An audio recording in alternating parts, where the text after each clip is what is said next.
Hindi dahil nga naman mamaya uumpisahan na ang 2 linggo ng impeachment trial nitong si Vice President Sara Duterte dyan sa Senado. Unahan na ho natin yung mga taga-prosecution.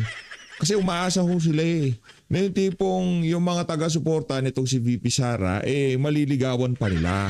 Ang tanong ho natin dyan sa baba, meron ho bang ebidensya, testigo, testimonya na makakapagpabago sa kaisipan ng ating mga kababayan na ilalatag ng prosecution dyan sa impeachment trial na yan para magbago ang isip ng ating mga kababayan sa pagboto para dito kay Vice President Sara Duterte sa 2020 election. At least diba, kung meron nung maligaw sa ating mga video, makita nila na nakatawa kahit pala anong ipresenta natin dito sa impeachment na to. Hindi na mababago ang isip ng ating mga kababayan. Ang ating mga ka-DDS, ika nga, di ba? Para matapos na dito sa video na to, talo na nga ho sila sa social media, wala na nga hong naniniwala sa kanila. Tapos ito si Chis Escudero, meron pa ho siyang pakeso para dito sa prosecution. Wala ho talaga mga kababayan.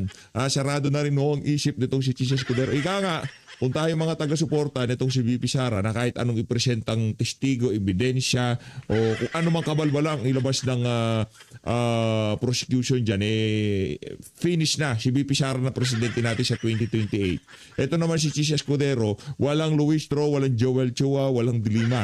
18 ang boto para ma-impeach si VP Sara. Isang like at isang subscribe.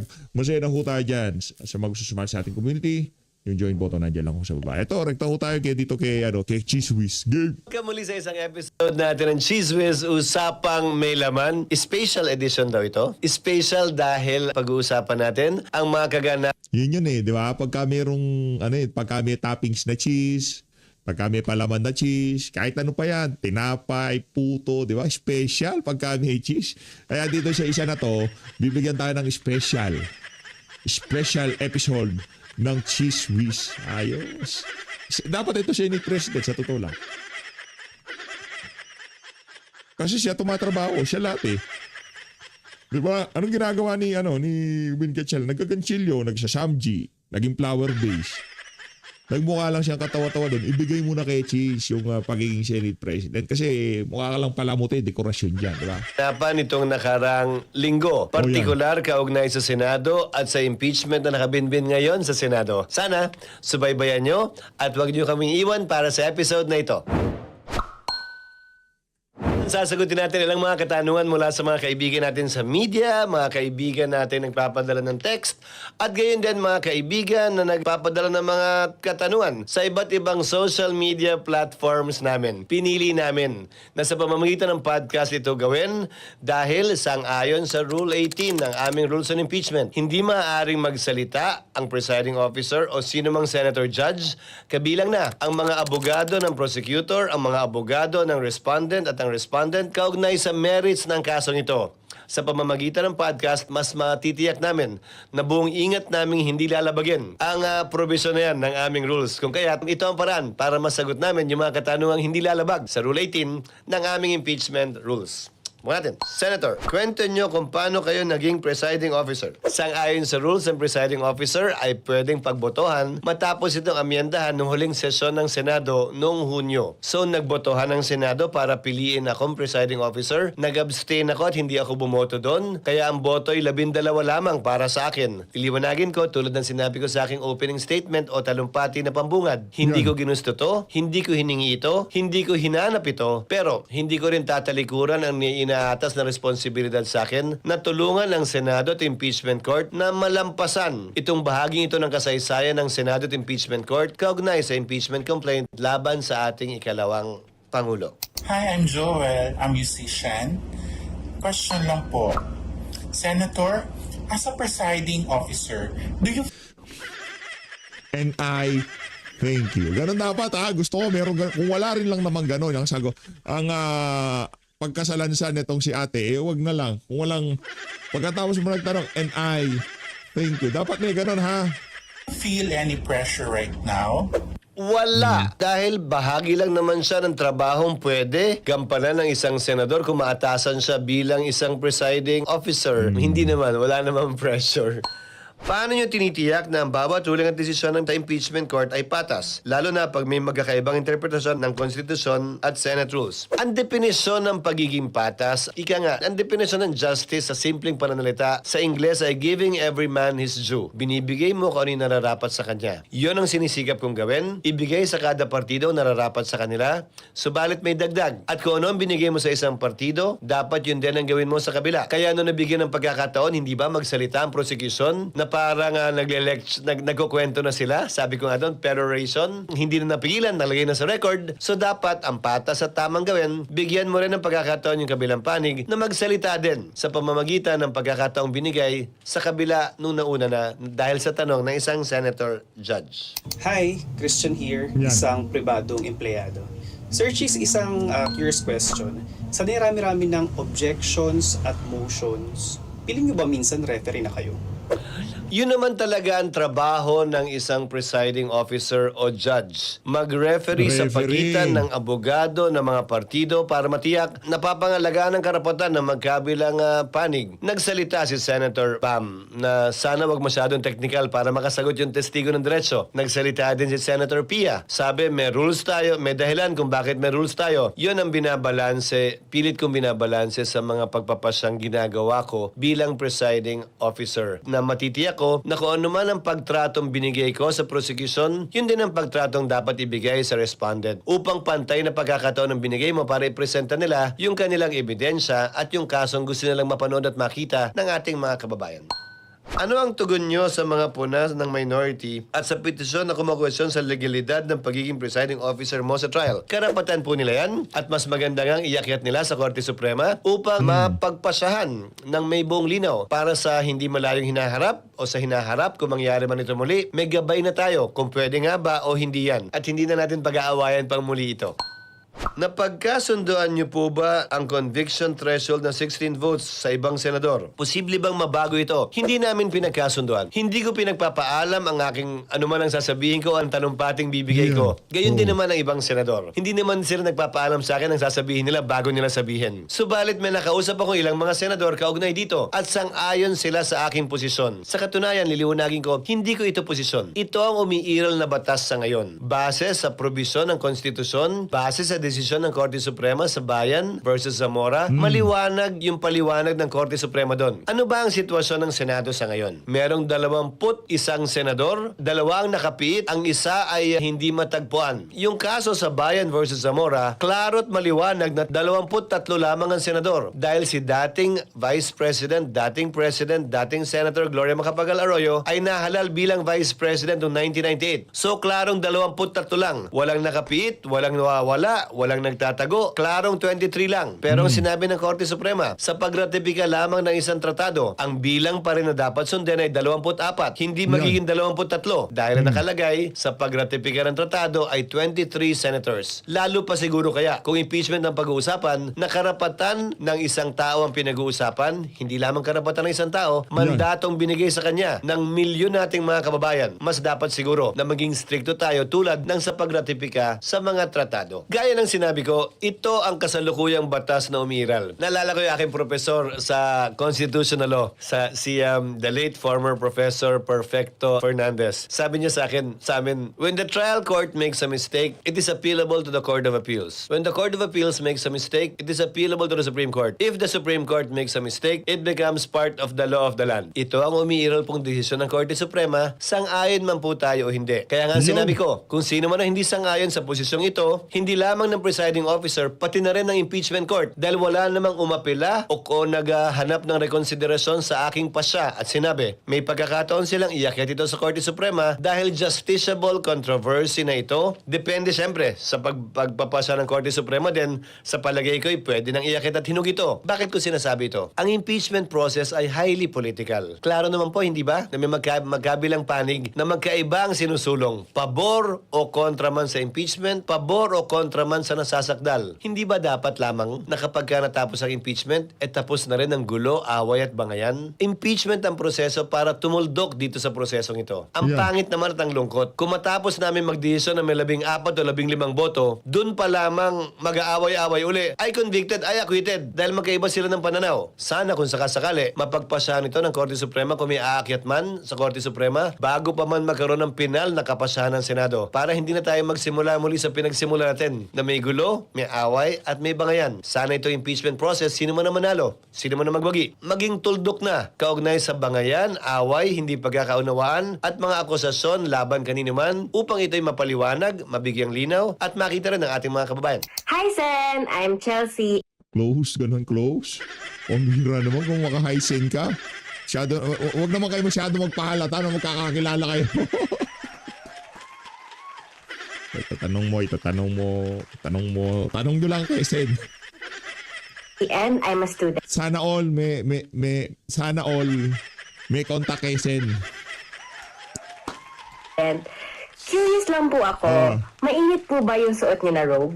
Actually, mainit doon. Pinalakasan ko yung aircon ilang beses na dahil makapal yung robe na nakuha. Itong impeachment robe na ito, binili pa ito para sa nakarang impeachment noong 2025. Senate President pa ako nung in-order namin yung mga robe na yan. Konting dagdag na lang para dun sa mga bagong senador na pumasok noong 2025 na hindi bahagi noong nakaraang kongreso ang binili ng Senado para sa mga impeachment senator judges. Anong klaseng mga tanong po ang pwedeng itanong ng mga senador na pinapayagan ng rules? Ano ang ipinaalala niyo sa kanila? Hindi ko kinausap ang bawat senador kaugnay sa pwede o hindi nila pwedeng tanungin. Hindi naman yata tama yon. Hindi naman ako primus inter pares o una sa magkakaparehas. Pare-pareho kaming senator judge, nagkataon lamang na nagpe-preside ako, pero hindi para sa akin diktahan kung anong pwede at hindi nila pwedeng tanungin. Subalit, kapag ka ito ay medyo tumatawid na sa pwede at hindi pwede, pwede lamang ako magpaalala na sana hanggat maaari iwasan yon. Sa ilalim kasi ng korte, ng impeachment court man o regular na korte, ang ebidensya ay dapat pinepresenta sa pamamagitan ng mga testigo, hindi sa pamamagitan ng mga abogado. Yung mga fact at yung mga law dapat ipalabas sa pamamagitan ng testigo, hindi sa pamamagitan ng argumento ng abogado. Pero hindi ko pa rin pwedeng pigilan yung tanong, pero pwede kong pigilan yung abogadong sumagot kung ito'y lalabag dun sa pamantayan at panuntunan na yon. Sa mga nagdaang impeachment trials, nagkaroon din ba ng limitasyon o demarcation sa pagtatanong ng senator judges? Kung maalala ko, meron din. Pero hindi pinigilan yung mga senador talaga, pinaalalahanan lamang sila. Dahil may buong laya. Pero itong si Chis, ano yan, big time na yan, si Chis Escudero. Sobrang yaman ho ni Chis Escudero. Ano lang, simple lang yan, pero big time ho si Chis Escudero. Ang bawat senator judge, tulad lamang ng presiding officer na may buong laya magtanong, na ipukol kung ano man ang katanungan nila sa abogado man o sa testigo. Pantay-pantay po lamang kami at tigi-tigi sa kaming boto pagdating sa pagpapasya kung i-convict o i-acquit ang nasasakdal. Pagpapaalala lamang po ang pwede kong gawin at hindi pagbabawal sa tanong na pwedeng ipukol ng sinumang senator judge.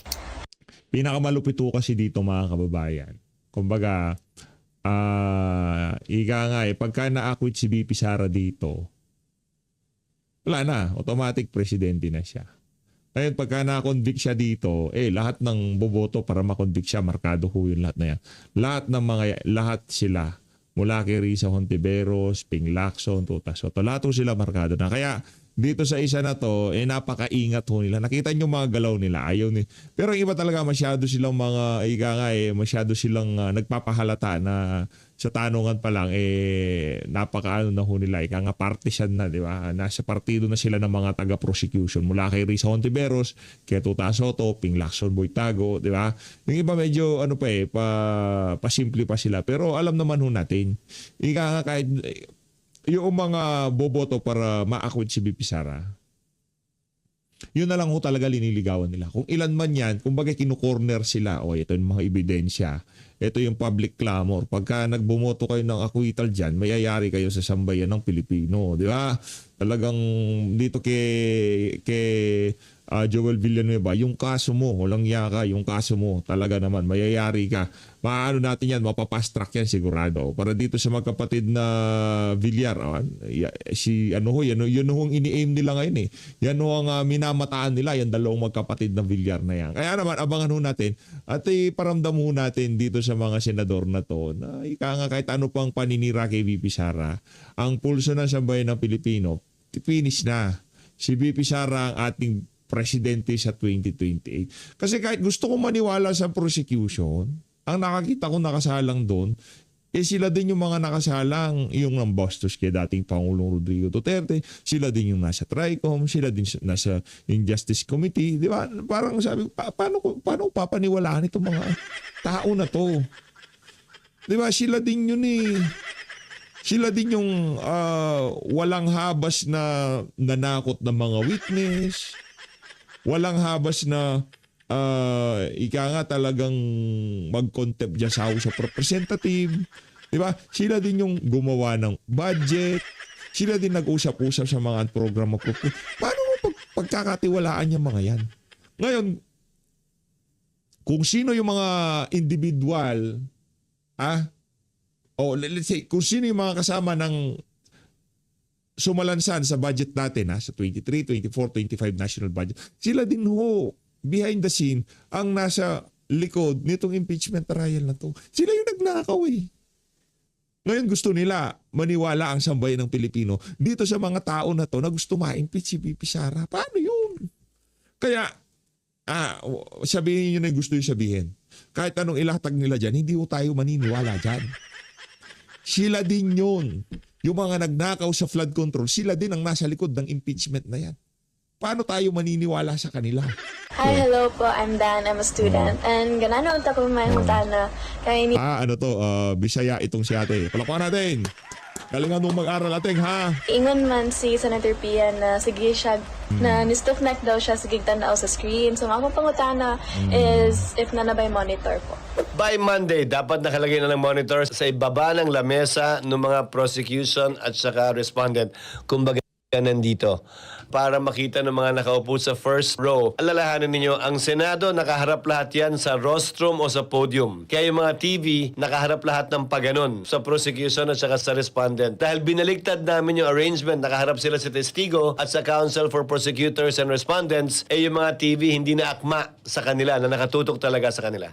At the rate we are going, ano ang nakikita niyong timeline considering as well the number of witnesses on the list? Sabi ko nga sa trial kahapon, binigyan ko ng pag-asa si Senator Bam. Tingin ko parang diesel ito. Parang diesel na makina, ika nga na kailangan mo ng uminit. Ano mang bagong proseso, bagong trial, syempre nagsasanay pa ang magkabilang panig, nagsasanay pa ang mga senator judges. So ang simula talaga nito ay nangangapa pa ang ilan, kabilang na ako. Medyo may kabagalan talaga sa simula. Pero inaasahan ko na sa mga darating na linggo, mas bibilis na ito dahil masasanay na yung Council for the Prosecutors, yung panel of prosecutors sa parte ng Kamara, at gayon din yung mga Council for Respondents, kabilang na yung mga senator judges at ako at si Senate President Win. So mas bibilis ito ng konti sa mga susunod na araw at linggo. Sana po unawain ninyo, pero mas mabilis na po ang takbo ng impeachment nang hindi naman po minamadali yung proseso. Para sa akin, tinataya ko na sana matapos ito bago mag-Nobyembre o Disyembre. Pero hindi ko kaya magsalita ng patapos. Depende.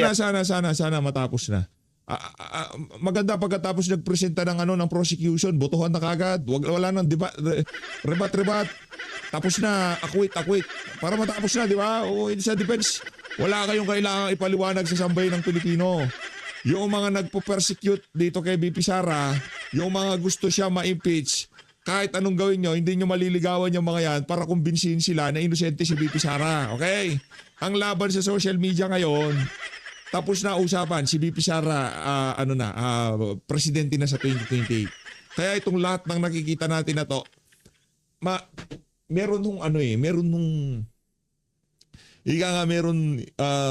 merong salamangang nangyayari sa social media. 'Di ba? Pagalingan ng naratibo, pagalingan ng interview, pagalingan ng ganito, pagalingan ng ganyan. Pero yung mga manonood, hindi naman sila naliligawan na parang may problema talaga siya. Wala ho eh. Yung mga Sara Duterte supporter, kahit anong gawin nila, hindi na mababagbag yung base na yan na 32. At kung meron kang 32, mag-i-snowball yan pag nag-umpisa ang hearing. Ay, nag-umpisa ang eleksyon. Kaya para dito kay VP Sara, wala siyang dapat na ikabahala. Ang sigurado natin dito, yung 32 na na base niya dito sa taga-suporta, tapos na ho yun mga kababayan. Finish na ho yun.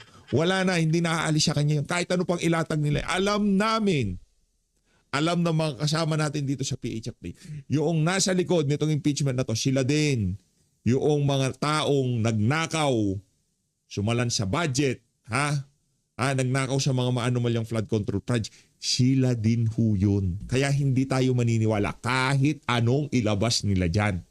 Huwag na kayong mag-aksaya ng pagod. Kasi yung galit kay VP Sara, kahit anong gawin namin, mahirap ng kumbinsin yan. Sarado na utak niyan. Tayo bukas ang kaisipan natin. Alam natin kung anong nangyayari dito sa bansa natin. Alam natin na yung mga tao na nasa likod ng impeachment na to, sila din yung nagnakaw sa kaban ng sambayan. Kaya hindi sila dapat pagkatiwalaan. Pero halimbawa, kung yung mga yung mga nasa likod ng impeachment, hindi si Luistro, hindi si Chua, man to ko baka, kailangan na talaga natin pakinggan. Diba? Ganun eh. Kasi hindi ganun yung suma.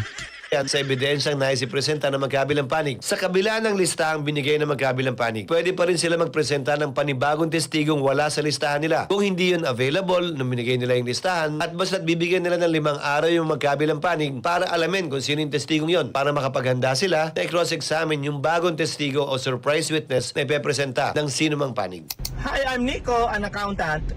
Tanong ko lang, Ito, dito ako kay Nico. Ito, gusto ko si Nico'ng magtanong. Sen, Nakachill lang. pag humahaba ba ang session, nagpapapopcorn?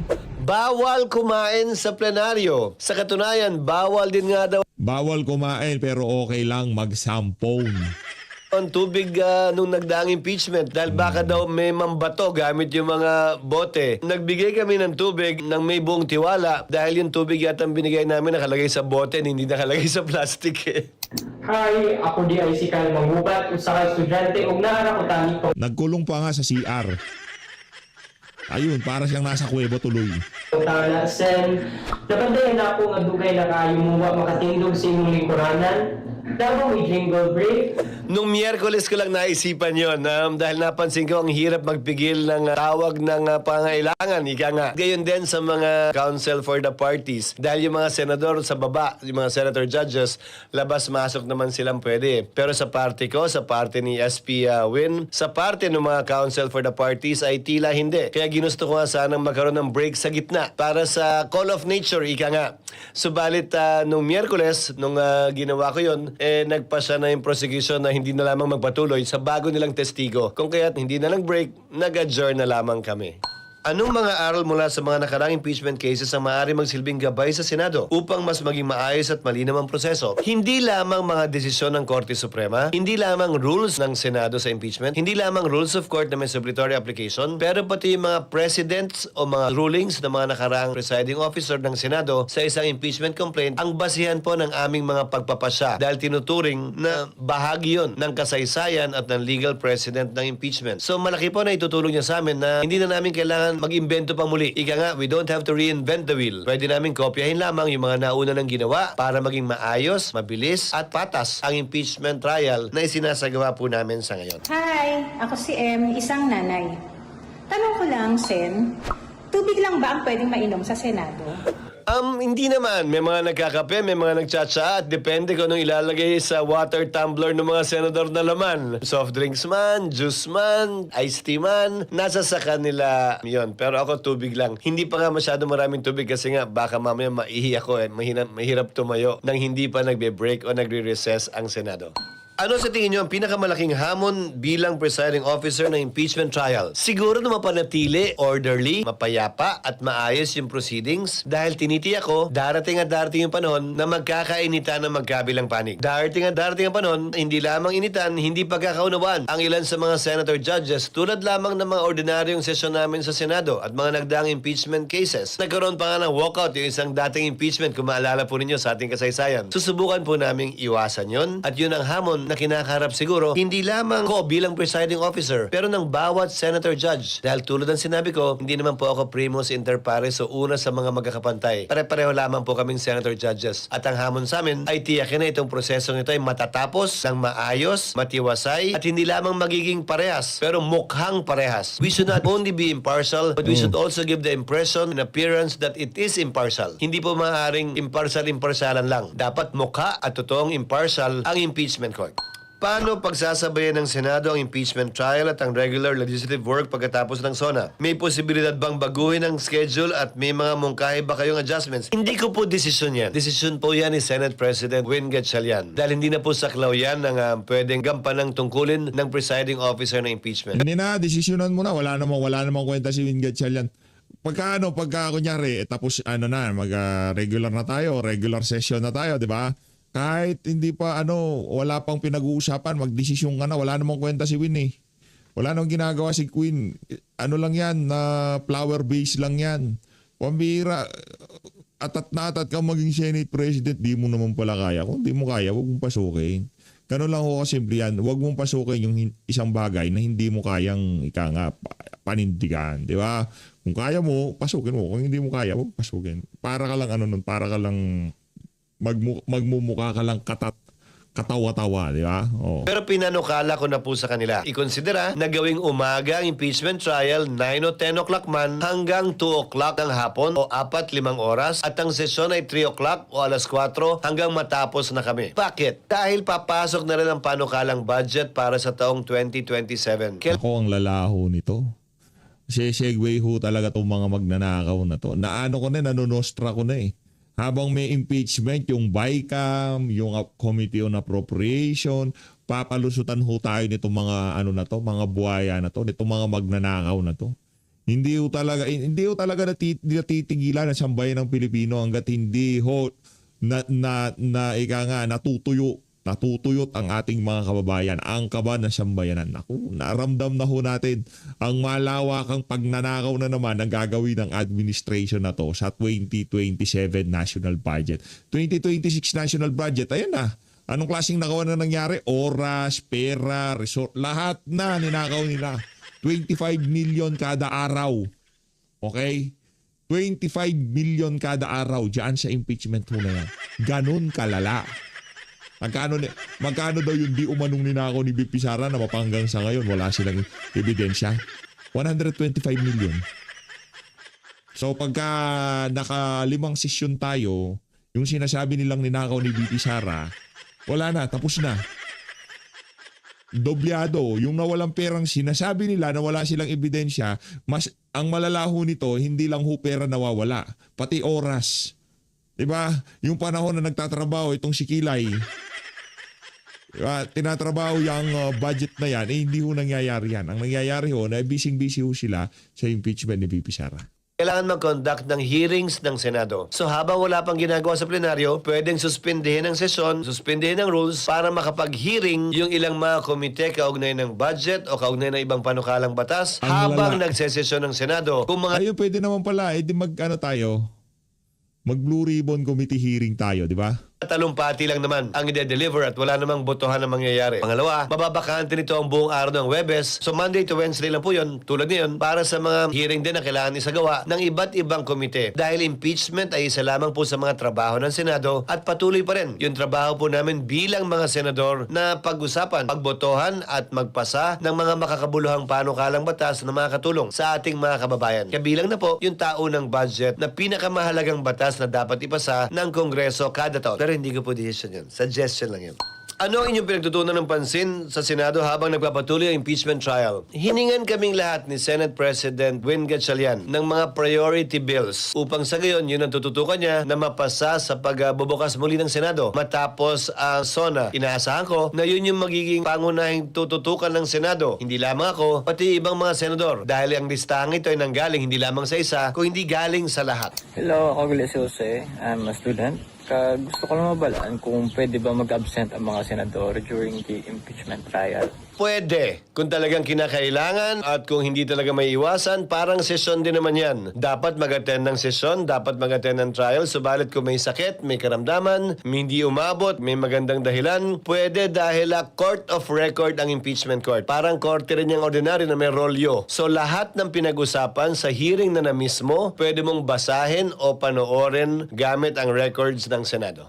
Magkano nagastos ng Senado sa unang linggo ng impeachment trial kasama ang logistics at security? Si Senate President Win Gatchalian po ang dapat na makaalam po nito. Subalit, ang kaya ko lang siguro sagutin na ito, hindi kami nagdagdag ng tao, hindi kami nagdagdag ng security, wala kaming biniling bagong lamesa. Alam ko, galing lamang sa bodega ng Senado yung ginagamit na lamesa ng counsel for both parties. Yung witness box, ginawa yan nung panahon ko pa bilang Senate President, bilang paghahanda nung impeachment dapat nung 2025. Kung meron man, yung aircon nakabukas pa rin sa Senado kahit may impeachment o wala, kahit may sesyon o wala. So walang dagdag sa utilities. Siguro may dagdag man sa utility, sa tubig dahil mas maraming gumagamit ng banyo, pero walang ganong kalaking dagdag sa gastusin ng Senado itong impeachment trial. Mas marami Ibig sabihin, meron mo talagang kikita kasi 125 million kada araw ang budget. Pero wala naman daw kung dagdag. Sa pagkain, mahal naman yan, 125 million, pambihira. Maraming oras lang na ginugugol ang mga senador sa Senado bilang impeachment court. Dahil ngayon dapat recess po kami. Pero imbis na recess, nandun po kami nagtatrabaho bilang senator judges. Yun lang po siguro ang pagkakaiba. At wala rin pong dagdag sa sweldo namin kahit na may dagdag na trabaho. Hello, I'm Zina. Nagtatrabaho ako sa isang BPO company. Question lang, Senator.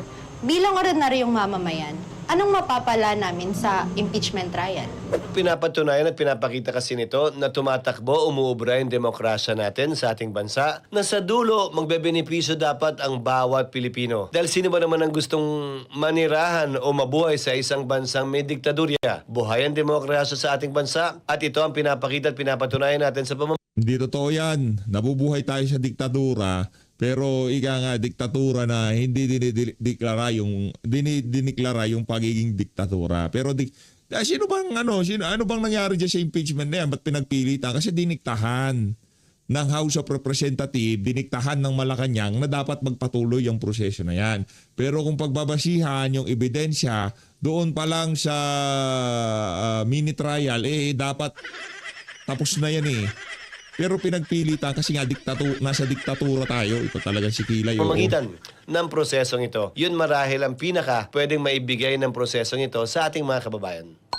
Ano ang mensahe nyo sa publiko na umaasang magiging maayos at makatarungan ang buong proseso? Sa abot po na aking makakaya, bilang presiding officer at bilang isang senator judge, isa sa 24, sisikapin ko po palagi na maging maayos, patas, parehas at magagawad ng katarungan ito sa lahat ng partido sa kasong ito, prosecution man o respondent man. At natatapusin namin ito at hindi iiwanang bitin. Dapat lamang po na kung ano man ang sinimulan ay dapat tapusin. At sana ito nga binalikat naming prosesong ito ng impeachment ay tunay na tapusin ng Senado bilang impeachment court, hindi mabitin. Kung ano man ang konklusyon, sino man ang mapaboran nito, sino man ang masaktan, sana tanggapin ang magkabilang panig, unawain at maunawaan dahil ginagampanan lamang po ng Senado ang aming trabaho nang walang dapat kinikilingan ng bawat isa sa amin. Maraming salamat po sa lahat ng padala ng katanungan. Lipat na ho tayo dito kay Vice President Sara Duterte. Game. Una, pinapaabot ko sa ating mga opisyal. Ay, palakpakan muna natin to si Kilay, si Cheese. So, palakpakan muna natin. Thank you, Kilay, ha. Galingan mo bukas. Ay, galingan mo mamaya. Dahil maraming nakaabang sa impeachment na yan, ha? At kung sakaling gawin man ng umaga yung impeachment trial na yan, approve. Kahit anong oras, wala nang problema. Pero ang sigurado natin dito, finish na, done deal na ika. Kami mga taga-suporta dahil nga yung mga nagpipresenta dyan sa impeachment, kaya ang nasa likod ng mga yan yung mastermind sa pagnanakaw ng flood control. Hindi kami maniniwala kahit anong ipresenta ng mga siraulo na yan. Ng pamahalaan. Ay, si BP pala yung magsasalita. O, BP. Na itigil muna natin yung pamumulitika at pananawagan nila ng transparency and accountability, pero ang totoong pakay nila ay ang kanilang mga sariling political interest. Pangalawa, sa atin pa ring mga opisyal ng pamahalaan, natutukan natin ang kaayusan, kapayapaan at kaunlaran ng ating bayan. Matagal na nag-aantay ang ating mga kababayan na maging mas maayos yung kanilang buhay. At sa ating mga kababayan, huwag tayo mawalan ng pag-asa na merong mangyayaring pagbabago sa ating bayan at huwag tayong mawala ng pag-asa sa kakayahan natin na maging isang mayaman na bansa. And we're now joined by Attorney Michael Poa, Yun, palakpakan muna natin. Parang kanina, sa uling video natin, si Atty. Michael Poa. Nga si Atty. Michael Poa. spokesperson of Vice President Sara Duterte's defense team. Good morning, Attorney Poa. Thanks for making time. Yan, yung reporter na yan, medyo good sa akin yan. Ika nga, hindi yan kagaya nung mga kups na reporter dyan sa Channel 2. Yan, medyo okay yan. Si ate. Good morning, Miss Katrina. And Ay, si Katrina. Yan. Si ate, ano lang yan, medyo maliit lang yan pero maanghang magtanong yan. At hindi po siya masyadong obvious ika nga. Kahit na yung network niya napaka-kups. Pero si ate Katrina good sa atin yan. Palakpakan muna natin si ate Katrina. for having us here. Thank you for coming here to the studio at such an early hour. It's fine. Well, before we talk Idol natin yan, no? about the actual trial, what transpired at the trial this week, many people are very curious about Si the ate, nature oh. of Attorney Zuleika Lopez's visit in the Senate yesterday. What was the nature of that visit? Why was it important for her to come to the Senate ahead of her actual day of trial? Well, to be honest, Katrina, kami sa defense, we never really had any communication with Yusek Lopez or the OVP. That's why when she was there yesterday as part of my preparations for probably the round of interviews that I'll be doing, I just simply... Ako si Atty. Zuleika, ako talaga naman, pagka naging presidente si BP at ginawa niyang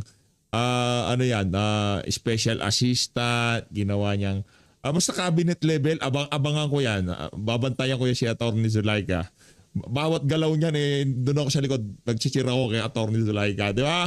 Pagka ginawa siyang executive secretary, ginawa siyang special assistant to the president. Kung ano man ang pwesto ni Atty. Zuleika, nandun ako sa likod niya, nagchichira ko. Go attorney, go attorney. Ganun lang ako kay Atty. Zuleika. Nako, maraming Luistro abang, Joel Chua abang kayo, mga walang yan kayo. Paduano! Sabi ko siya Paduano. asked the staff kung ano yung purpose. And I was told the purpose was really administrative by nature. For example, not long ago, I got a message from OVP asking if we could accommodate, I think, the OVP media beat inside the Senate. So I said, that's not something that falls within our responsibility, because I understand that there are sort of teams formed to cover the defense, the prosecution, and the trial itself. So perhaps those were one of those things na administrative that they went there for. And also, as you know, the defense and the prosecution also are given allotted seats. I think around 45 seats for the defense and 45 seats for the prosecution and 61 for the public. So I was asked if there are times that OVP personnel would like to also visit and view the proceedings. So I said yes, but perhaps a necessary request would have to be made. And so perhaps those are also one of those things that they spoke about. But I don't want to speculate on whatever went on in the meeting, because again, I wasn't present and I wasn't made aware directly. So even on a personal capacity, the defense panel is not actually directly involved in the witness prep of Zuleika Lopez? No, because she's not our witness as of the moment. The subpoena was requested for by the prosecution, not the defense. So sa amin, what we are preparing for is really cross-examining her once she takes the stand. Or we'll have to look at the purpose of the testimony for which she was being asked to take the stand by the prosecution, and that would be the appropriate time for the defense to register any objections if there are any. So I'm not saying we will be. I'm just saying that it will depend on whatever purpose they will be stating. Right. I understand that you seem to not believe that it's not actually fit or necessary to discuss strategy as well as matters of the trial or details of the trial itself. But as far as the defense team is concerned, how different is the preparation when it comes to prepping a regular witness, your witness, as well as someone who is already marked as a hostile witness for the prosecution? Well, definitely, there's a huge difference in terms of the rules. No? For example, we're talking in general terms, diba? Once a witness is qualified as a hostile witness for the party calling such witness, nag-iiba kasi yung rules eh. Usually on direct examination, you can not ask leading questions on the witness that you call to the stand. No? But once the witness is then qualified as a hostile witness, then, for example, in this case, the prosecution can now start asking leading questions. What are leading questions? Meaning questions that are answerable by simply yes or no. So, in terms of the preparation of the defense, knowing that that could be a possibility, a very real possibility, syempre, we are also now focusing on our strategy naman when it's our turn to cross-examine the witness. Because then, the dynamics would change. And how difficult is it considering that Attorney Lopez has already been summoned in the House of Representatives, as your camp quotes it, mini trial? Do you feel that the questions that will be asked during the actual trial would be quite similar already to those that have already been asked during the House proceedings? Actually, just to clarify and just to be fair to also the House of Representatives, what was coined initially as a mini trial, subject to the explanation made by the lead prosecutor now, Representative Luistro, was the proceedings held in the Committee on Justice. Hindi naman napatawag si Attorney Zulaika doon. In fact, I was the one na napatawag doon. I believe Attorney Zulaika's invite to attend the hearings came during the Good Government and Public Accountability all right, so hearings. It's not an all-encompassing term with regard to the proceedings that happened in the House. No, yeah, we were the mini trial was really confined to the Committee on Justice hearings, no. So at least, well, that gives us a fair idea kung ano yung mga issues that will be brought out, in terms of her appearance. But again, we cannot be too confident na malilimit lang doon, especially since we're talking about Article 4 now, no? Which yun yung nauna kasi, yung grave threats. So, based on that, syempre, the job of the defense is to anticipate whatever may be asked and then to prepare for them. Yun lang naman ang pwede namin gawin sa ngayon. I know you have already briefly answered this question during the post-trial press conference last Wednesday, but why was it important for the defense to actually show or flash a clip of Attorney Lopez's so-called meltdown or very emotional moment during that Zoom meeting sometime in November 2024? Well, Katrina, to be honest, it's very hard for me to answer those questions because I'm very mindful of the rules on discussing merits. But perhaps I could just say, para lang maintindihan ng taong bayan without getting into the merits on whether we were successful or not, no? It's really, we needed to show context, diba? Because there were clips that were shown on specific things that the Vice President said. So we had to show other clips to show the context. But whether that was taken as contextual already is something up to the impeachment court, and it's not something that I can honestly argue through media interviews, because then that would be in violation of the rules. Well, since you mentioned context, Attorney CJ Narvasa was quite intent on actually playing the entire more than 2-hour long video on Tuesday, on the second day of the impeachment trial. But then there was a sort of withdrawal of that motion or that insinuation come Wednesday. Talk to us about the wisdom behind that pivot. Why did the defense suddenly shift its strategy of wanting to play the video for an entire 2 hours to simply just playing clips of that video? Well, to be very candid, we haven't really shifted on the strategy just yet, no? Everything naman that is done by the person on deck is always a strategy, not of the person, but of the entire team. Now, at that point, we did not feel that it was necessary yet to play the entire 2-hour, 26-minute clip. So there's still a chance that we will be watching? There is still a chance. Yes, there is still a chance. I'm not... Natawa itong si ate, 2 hours yun hindi, ano na lang yan, kumbaga para na lang siguro sa mga, di ko alam, yung undecided, kano ba karami yung mga undecided na boto para dito kay VP Sara? Kasi 32% alam namin, malinaw sa amin. Actually, hindi naman tayo ang audience dyan sa impeachment na yun eh. Tayo kasi kahit ano yung pakita nila, alam natin mga magnanakaw ang nasa likod ng impeachment na yan. Hindi si VP yung mga nagsagawa sa prosecution, mga ano, nasa likod nila yung mga mastermind, di ba? Kaya wala nang usapan. Guilty na nga agad yung mga yan. Kailangan niya ng mga ikulong. Discounting that possibility. No, I'm not saying we will definitely do it, but I'm not also discounting the possibility that we will, because again, it's very important to get the context of the matter, no, in terms of grave threat. No, itong pinag-uusapan natin, kung ano ba talaga bang may pagbabanta, at kung hindi yun pagbabanta, paano tayo dumating sa ganung utterances, hindi ba? So very important yung context. So sa ngayon, nung nangyari nung Wednesday, I think it was day 3 of the trial, we felt at that time that there was no necessity really to play the 2-hour clip, because obviously, as we all know, 2 hour 26 minutes, that takes a lot of time, not just the time of the parties, but especially the time of the impeachment court. No? So that takes up judicial time.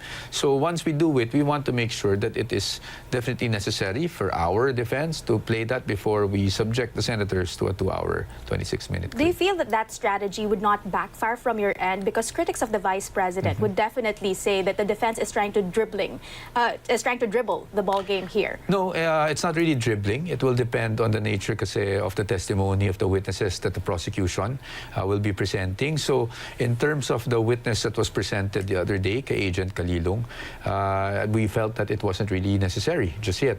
But that doesn't mean that we won't insist on playing the video for some other witness which we think would be vital for that witness. Also, during the post-trial press conference on Wednesday, you gave attorney CJ Narvasa a 10 out of 10 score in terms of performance, despite the backlash that he got from social media on the second day. Talk to us about that rating. What's behind that number? Just to clarify, actually the question was, one media personnel there asked that the prosecution gave itself a 10 out of 10. No? So asked me what I thought about the defense, not particularly Attorney Narvasa, but the defense as a whole.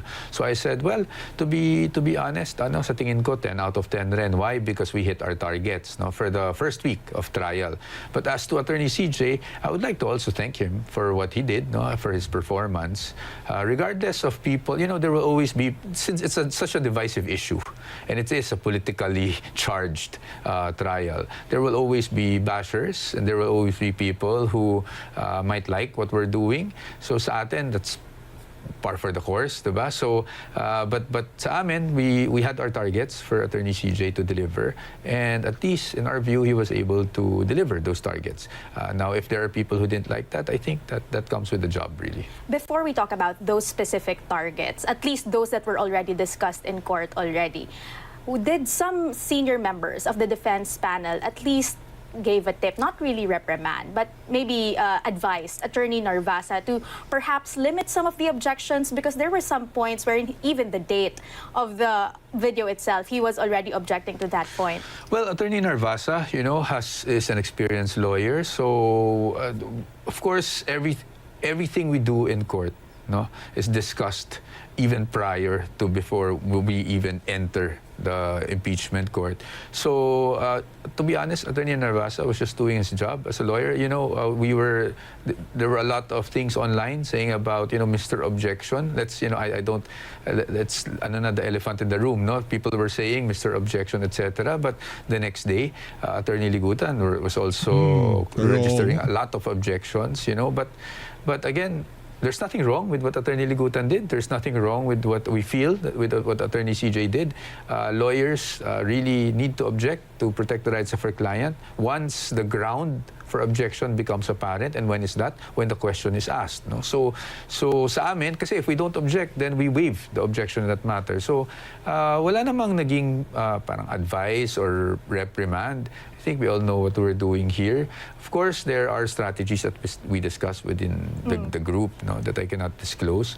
But definitely, we feel that the first week went as the way we expected it to go. And yun nga, no, I cannot, of course, discuss the specific targets, but we made our targets. Frankly speaking, Attorney Poe, I think the sentiment, especially online, was not just about the quantity of objections, but the quality of objections. Next week, should we still expect a lot of objections coming from the side of the defense, especially as the prosecution presents Agent Lotok as well as Attorney Zaliga Lopez? I cannot say for sure because, again, objections will depend on the questions propounded by the opposing side. No? So it will really depend on the prosecution. Kung sa tingin namin na yung question nila is objectionable, we will definitely object. Now, as to quality, I think that's a bit subjective, so I will probably not comment on that. But, you know, there are different styles for different lawyers, and we'll see. We'll see how the proceedings go this week. But rest assured that kung wala namang basehan yung objection, hindi naman siguro kami mag-object para lang manggulo. Is there a conscious effort on the part of the defense to stay off of social media, at least while the trial is ongoing? To be honest, that would have been a privilege, which it is a privilege I don't have because, as you know, also aside from being counsel and taking on some of course, the legal arguments and being part of the team, I also have to be spokesperson, and I cannot be spokesperson if I do not have somewhat of a scan, no, of what's going on in social media. So yes, as much as possible, we'd like to sort of block out the noise muna and just focus on the job. But as far as I'm concerned, I cannot get away from it. Diba? So, You're still not yet in the direct line of fire so far. Will you be cross-examining I'm sure a at witness? some point, I will be in the direct line of fire. Diba? Parang ano lang yan eh. Whoever is on deck, diba, is always on the direct line of fire. So yes, of course, I will have my turn, no, at some point. And when that happens, I'm sure I will also be subjected to bashing on one end and maybe people supporting another end. But again, it's par for the course. It's part of our job. And siguro, kailangan lang namin talaga to get ourselves, no, to just focus on our work rather than the noise all around. All right, let's talk about the targets that you mentioned. You earlier said that you were quite satisfied with the performance of Attorney CJ Narvasa because he delivered some of the targets that you have set for him. What are these targets? We cannot At least those that were already discussed on the floor. Because it will go into merits. But at least we wanted to test the credibility, obviously, of the witness. We also wanted to show the nature of itong affidavit of investigation, di ba, na lumabas naman, factual lang na dalawa yung naging affidavit of investigation, etc. So, ano pa lang tayo naman we're early days in the trial, no? So, we're trying to establish certain facts with certain witnesses, and then of course, there will be more witnesses to come, and we will try to do the same. Right. So it's no secret to the public that the main goal of the defense at this point was to debunk the credibility of Agent Mark Calilong. Well, not just the credibility. That's always part kasi of every cross-examination, syempre. Not just debunk the credibility, but at least test the credibility. Because, of course, if you test the credibility, it will also go into the credibility of what he or she is saying, diba, in court. But again, I'll leave it at that, Katrina. You're putting me in a very, I'm skirting contempt every question. So I'd rather, I'm trying my luck to fish out all the answers. If you still want to see me during the trial, then perhaps then I should be more cautious about things. All right, let's talk about, I know you don't want to talk about this. Di ba, napaka wholesome lang ni Ate Katrina. Di ba? Hindi siya kagaya ng ibang mga reporter. Pakita ko lang yung tsura ni Ate Katrina sa inyo, ha? Ito kasing ate na to talagang sinusubaybayan ko to Yan ho siya. Yan si Ate Katrina. No? Reporter ho yan sa channel to. Mahusay yan. But I have to push.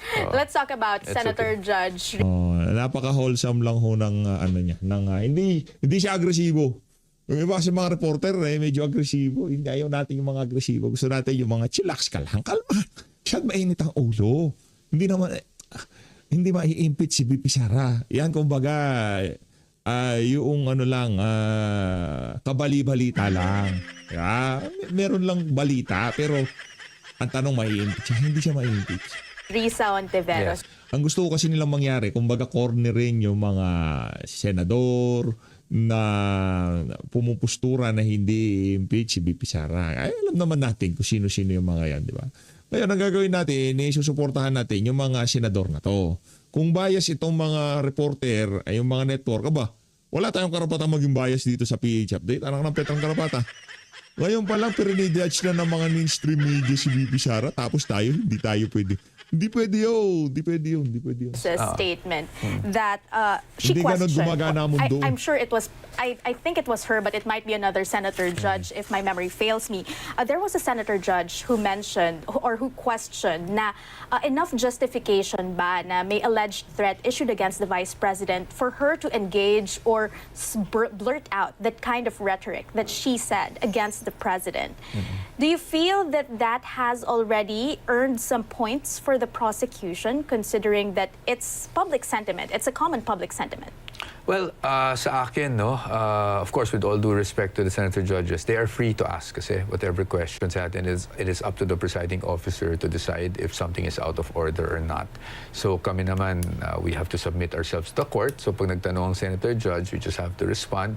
But I think it's early days. That's not the only theory that we have on the case naman. So as to points, if the prosecution feels like they earned points there, then by all means, they're free to feel as such or consider such. But sa amin, hindi pa naman, masyado pang maaga. No? So we still have a lot of witnesses to be presented by the prosecution in the coming days. And then, of course, it will be our turn, no? At some point, once the prosecution is done with their presentation, then it will be our turn to now present our own witnesses, and perhaps you will be able to see the entire defense once we do that. Let me ask you point blank. Do you think that it's enough justification that she received a prior threat for her Katrina, sorry, I understand why you're doing this, but I cannot answer that I right tried. At least I tried. cannot do All right.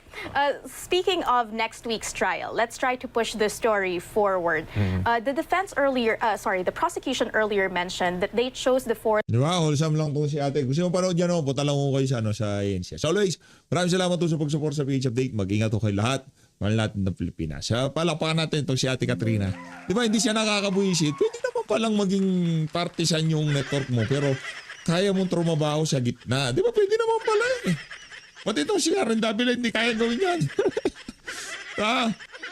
Pambira naman o. Kaya nyo yan. Masyado yung masyado kayong ang aano nyo. Maraming salamat.